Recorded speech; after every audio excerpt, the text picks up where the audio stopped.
When I was 13, the Rileys plucked me from a group home like I was a tool off a shelf. They needed someone to help their son, Brandon, who was born with a rare condition he couldn't feel pain. But what sounded like a medical mystery turned out to be a horror show.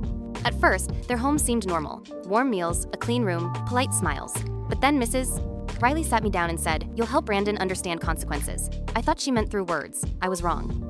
They used me cutting my finger for Brandon to observe pouring hot water near my skin, teaching him through my pain. It wasn't parenting, it was experimentation. I later discovered videos dozens of former foster kids, each labeled clinically. Devin demonstrates sprain. Maya shows blister response. I wasn't the first, just the next. But Brandon wasn't cruel, just confused. So I changed tactics. I showed him fear, real consequences, car crash footage, interviews with paralyzed survivors. He listened, he learned. He started questioning. When the Rileys planned to crash a car with me inside to teach Brandon about whiplash, I knew I had to act. Brandon had secretly recorded everything. And I found documents. Payment records showing they profited from each special needs foster child, triple the rate. They were profiting from pain. I confronted Mrs. Riley. She threatened to send me back. I told her I'd rather face the unknown than continue being their experiment. But Mason Brandon wasn't on their side anymore.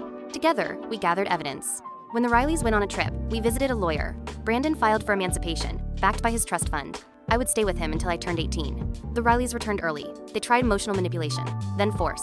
But Brandon stood between me and them, showing them the evidence, the lawyer's card, the emancipation filing. They backed down, at least temporarily.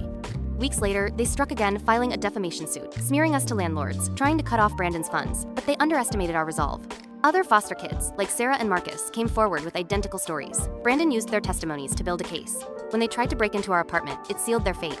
In court, Brandon's testimony was powerful. The judge granted his emancipation, barred the Rileys from ever fostering again, and opened a criminal investigation. We rebuilt our lives. Brandon studied medicine. I earned my GED and pursued psychology. We started a support network for other foster kids. The Rileys lost everything: status, income, reputation.